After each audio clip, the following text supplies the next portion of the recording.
Hello and welcome to Zig's Math Lessons. Today it's properties of limits. The first 7 properties of limits are intuitive, and that means they're exactly the way you think they would be.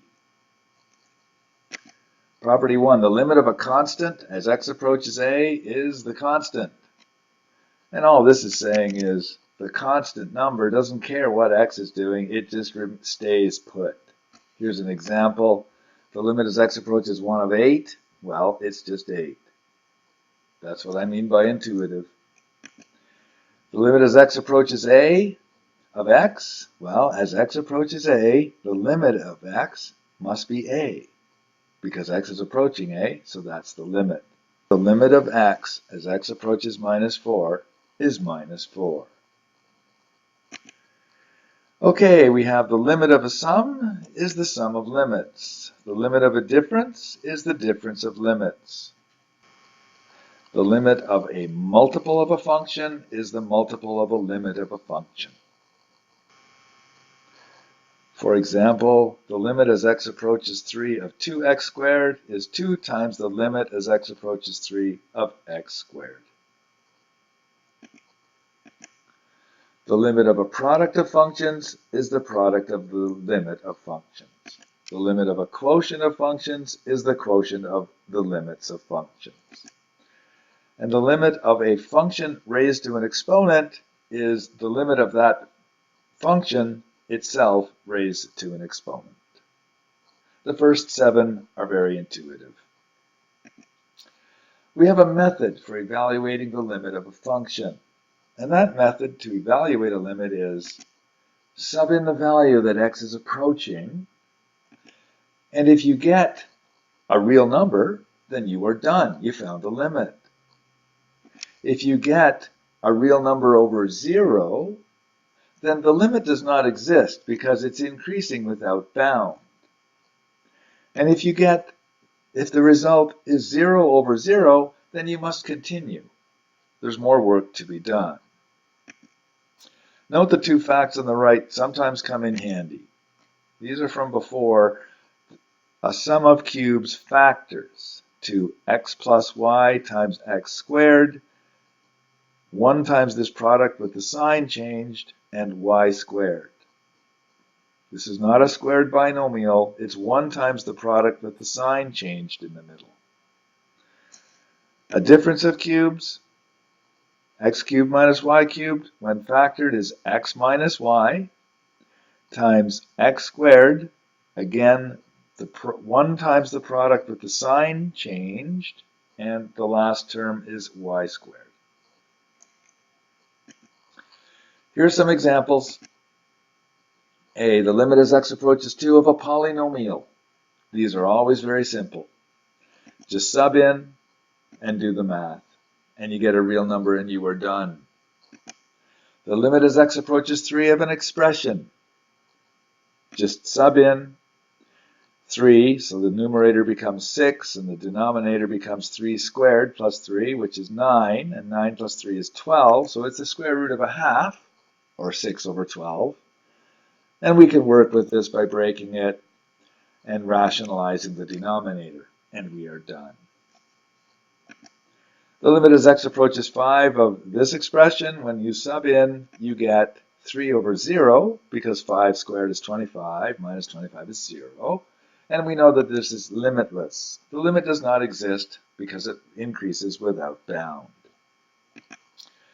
Okay, the limit as x approaches 2. Try subbing in. Well, let's find out what you get. When you sub in, you get 2 squared minus 3 times 2 plus 2, which is 0 over 2 minus 2 is 0. So when you sub in, pause the video if necessary and confirm that you get 0 over 0, so more work must be done. And so the result is called the indeterminate form. And so what has to happen now is more work must be done. The only question is, what work?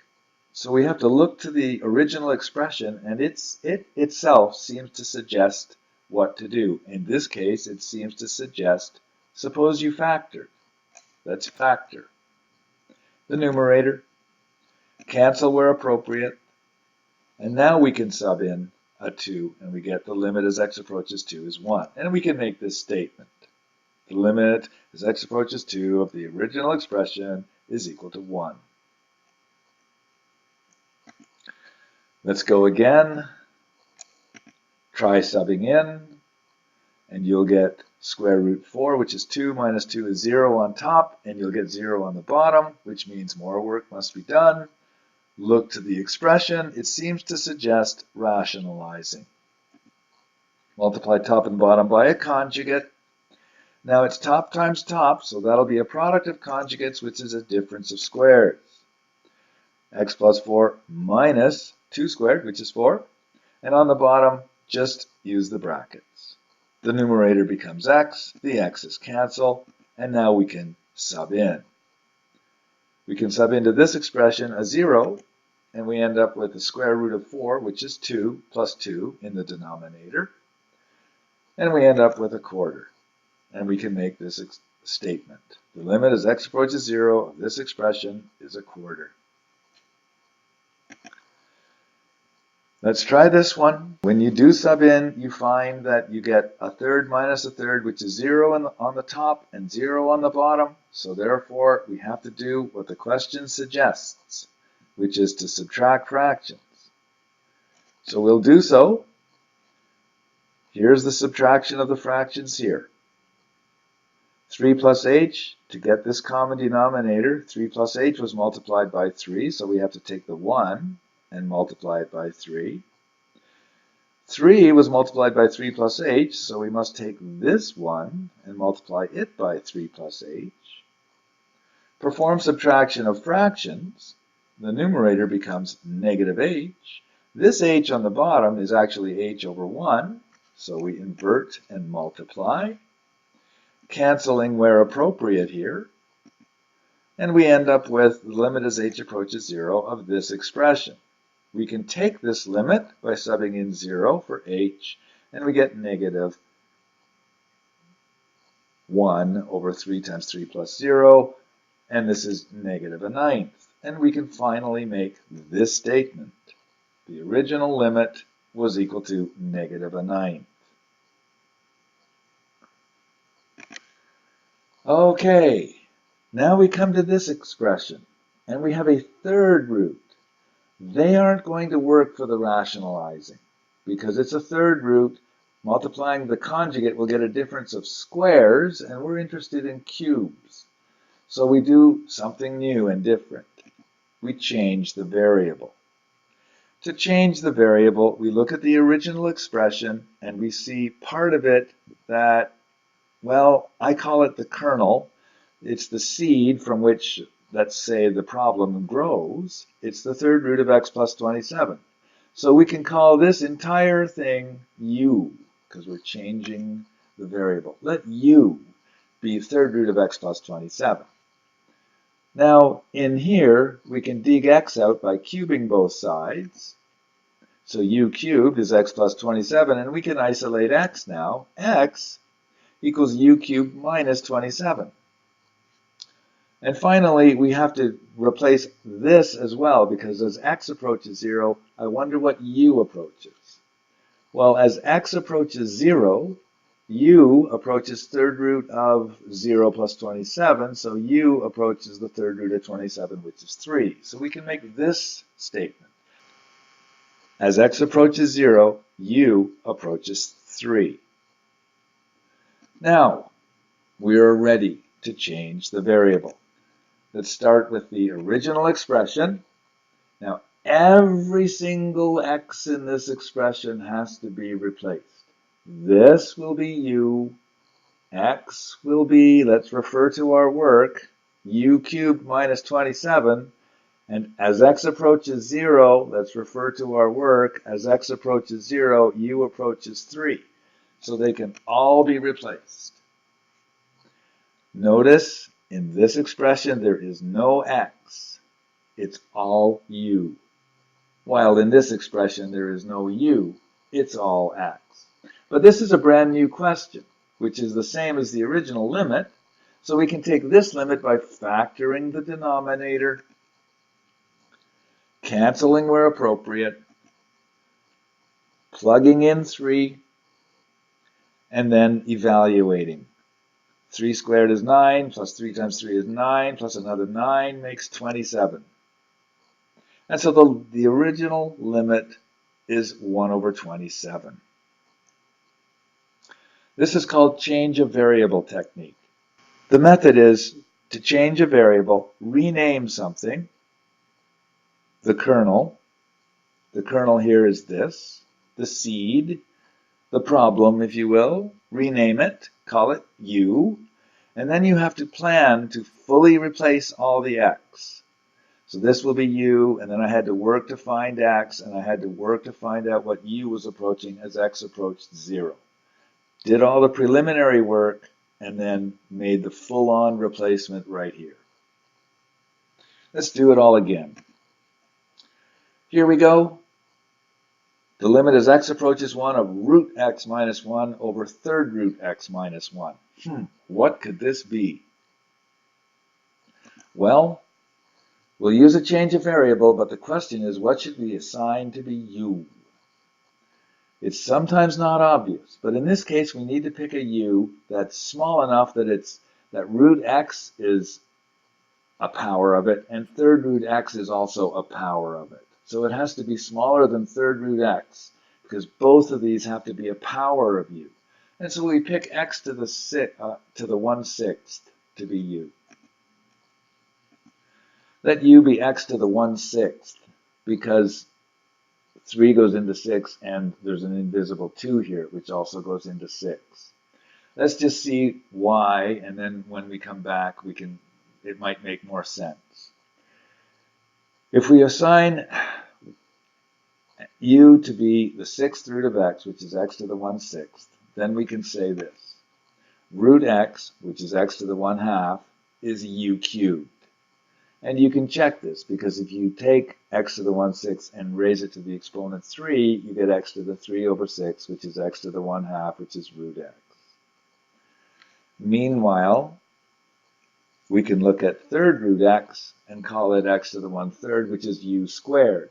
So if you take u, which is u to the 1/6, and square it, you get x to the 2/6, which is x to the 1/3, which is third root x. So we've expressed root x in terms of u, and third root x in terms of u. And now, as x approaches 1, what does u do?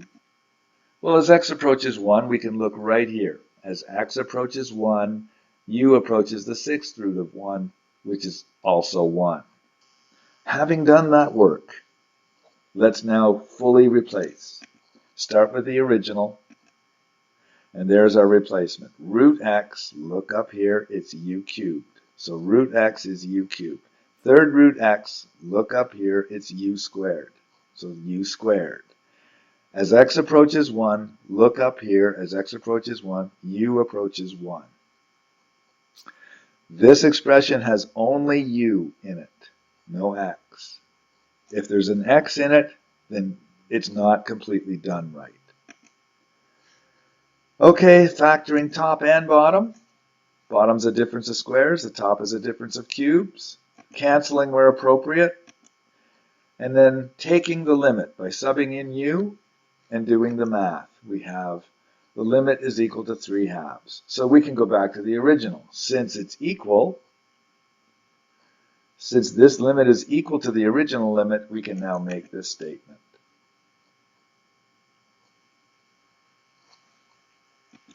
Let's look at an absolute value type. If x is greater than 0, those absolute value brackets have no meaning, because the absolute value means the positive version. Now, if x is already positive, those absolute value brackets have no meaning. They have no effect. So the graph is the same as y equals 1. While if x is less than 0, like a negative number, then the absolute value brackets multiply it by -1. And so if you multiply the top by -1, you get negative x over x. And that means that's y equals -1.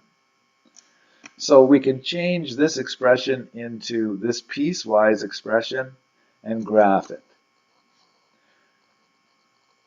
y equals 1 if x is greater than 0, so we're on the blue line here. Y equals negative 1 if x is less than 0, so we're on the blue line down here when x is less than 0. And we can see that the limit as x approaches 0 from the right is not the same as x approaches 0 from the left. So the two-sided limit won't exist. From the graph on our left and our knowledge of two-sided limits, it follows that the limit does not exist. So this limit does not exist. Let's try another one of these absolute value ones with the same rationale. If x is greater than 0, then those absolute value brackets mean nothing. So if x is greater than or equal to 0, we're just looking at y equals x squared. And if x is less than 0, then what's in there is multiplied by negative 1 when we drop the absolute value brackets, and we get negative x squared. So if x is greater than or equal to 0, we're on this, and if x is less than 0, we're on this. Making a graph, to the right of the y-axis, we are on y equals x squared, a parabola that opens up. And to the left of the y-axis, we're on y equals negative x squared, a parabola that opens down. And we can see from the graph that the limit as x approaches 0 of x times the absolute value of x does exist as a two-sided limit, and it's equal to 0. So we can make this statement. I'm not Sigel Viet Bishtuk, but thanks for watching. And if you liked it, leave a like. And if you like the content, then please subscribe. Asking questions in the comment section would probably be productive.